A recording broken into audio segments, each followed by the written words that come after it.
জঙ্গি জন্মেছে, সে আমার সম্পর্কে কয়েকটা কথা বলেছে, খুব মনোযোগ দিয়ে শুনবেন এবং বাংলার মানুষকে আমি শোনার জন্য অনুরোধ করব।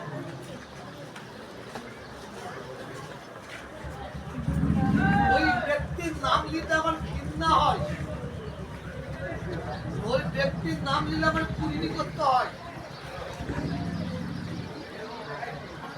ও পলিটিক্যাল ম্যান, নওশাদ সিদ্দিকী, আব্বাস সিদ্দিকী, কাসেম সিদ্দিকী, ওরা পার্টি করে। এরা ওকে আক্রমণ করছে, ও একে এদের আক্রমণ করছে। এটা পলিটিক্যাল খেলা। তুমি ওর দিকে ইট মারছ, ও তোমার দিকে পাথর মারছে। এখানে আমার কোনো হস্তক্ষেপ করা দরকার নাই, কিন্তু ওই জালেমটা, ওই শয়তানটা, ওর এত পালন বেড়ে গেছে, ও বলতে বলতে বলতে বলতে আমার ফুরফুরা শরীফের দিকে আঘাত করছে। ফুরফুরা শরীফের ভক্তদের মূর্খ বলছে, অজ্ঞ বলছে। ফুরফুরা শরীফের বিশ্বাসরা ভিখারি, ভিখারি, ভিখারির বাচ্চা। ফুরফুরা শরীফে অমুক ভিক করে, ফুরফুরা শরীফের বিশ্বাসরা ভিক করে, এই ধরনের কথাবার্তাও বলে যাচ্ছে। শওকত মোল্লা, শয়তান মোল্লাটাকে বলছি, তোমার বিরুদ্ধে যে আমি মুখ খুলেছি, যতদিন পর্যন্ত তুমি দাদা হুজুর 5 হুজুরের মাজারের কাছে এসে দিনের বেলায় মাপ না চাইছো, তোমাকে তো আমি ক্ষমা করব না, আর বাংলার মানুষ তোমাকে ক্ষমা করবে না। কি গো, ক্ষমা করবে? ক্ষমা করবে? কারণ ও ছোট হুজুরকে বলেছে অমিত শাহ, এটা আপনারা শুনেছেন? ও শয়তান, ওই জানোয়ারটা ও আবার বলছে আমি বলিনি। ছোট হুজুর যদি অমিত শাহ হয়, ওই জানোয়ারটাকে জিজ্ঞেস করেন। ছোট হুজুরের বাপ হচ্ছে জামান দাদা হুজুর, তানার দিকে কিভাবে আঙুল তোলা হলো, কি করে আঙুল তোলা হলো? আর ও বলছে যদি দাদা হুজুর 5 হুজুরকে কিছু বলে থাকি, ছোট হুজুরকে কিছু বলে থাকি, ওই বাঁদরটা বলছে আমি পার্টি করা ছেড়ে দেবো। ও পার্টি করা ছাড়বে কি করে? ও যেদিন পার্টি করা ছেড়ে দেবে, ভাঙড়ের মানুষ আর ক্যানিং এর মানুষ ওকে কুত্তা ছিঁড়া করে ফেলবে, কুত্তা ছিঁড়া করে ফেলবে। আল্লাহর খাস রহমত ওর ওপর গজব লেগে গেছে। ও নিজে আর কিছু বলতে পারছে না,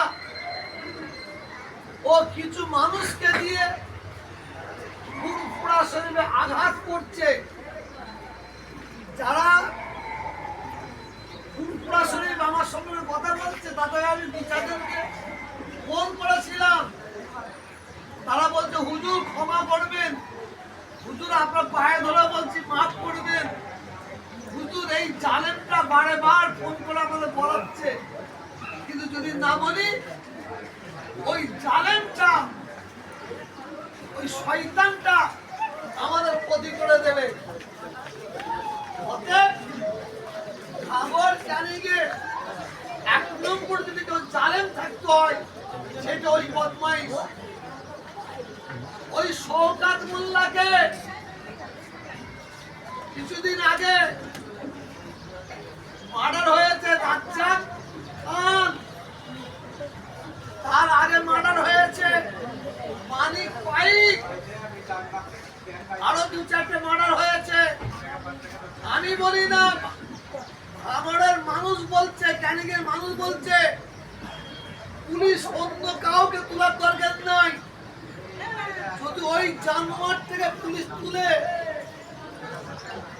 তুলে যে থানায় নিয়েছে কুত্তা পিটাই করে, তা আসল আসামি ধরা পড়ে যাবে। আমি বলছি না, আগর ক্যানিংয়ের যত খুন হয়েছে, খুনের 1 নম্বর আসামি ওই জানোয়ার, ওই বাঁদরটা। ক্যানিংয়ের মানুষ বলছে, ভাঙড়ের মানুষ বলছে ওই শওকত, ওর দ্বারাই কত খুন আমার বিধবা হয়েছে, কত বাপ মা ছেলে হারা হয়েছে, কত বাচ্চা অনাথ হয়েছে। এটা ভাঙড় ক্যানিংয়ের মানুষের বক্তব্য, এটা বক্তব্য। আর চোরের মায়ের গলা বড়, ও বলছে, আপনারা শুনেছেন, আপনারাও তো দেখিয়েছেন, ওই জানোয়ারটাই বাঁদরটা কত মিথ্যাবাদ কাচ্চা। বলছে আমি যদি পুজো মণ্ডপে গিয়ে তিলকলি প্রমাণ করতে পারে আমি বাড়ি করা ছেড়ে দেবো। দেখেন দেখেন দেখেন কেমন কেমন তিলক নিচ্ছে। ও পুজো মণ্ডপে গিয়ে ও ঢোল বাজাচ্ছে, ঢোল। আবার ও দাঁড়িয়ে আছে, একটা মহিলা ওকে সামনে রেখে দিয়ে ওকে পুজো করছে, এ নিয়ে আলা নিয়ে পুজো করছে। আর উনি আবার এইরকম মুখে বাঁদরের মতন দাঁড়িয়ে আছে। কথা বুঝতে পারছেন না? ও বলছে আমি এই কাজ যদি করি প্রমাণ করতে পারে আমি পার্টি করা ছেড়ে দেব। এই শওকত মোল্লা, এই শয়তান মোল্লা, তুই শুনে রাখ, তুই এতদিন ইটে ঘাত দিচ্ছিলিস, পাহাড়ে ঘা দিচ্ছিস, পাহাড়ে। তুই শুধু দিন গুনতে আরম্ভ কর, তোর প্রতি আল্লাহর গজব হবেই হবে।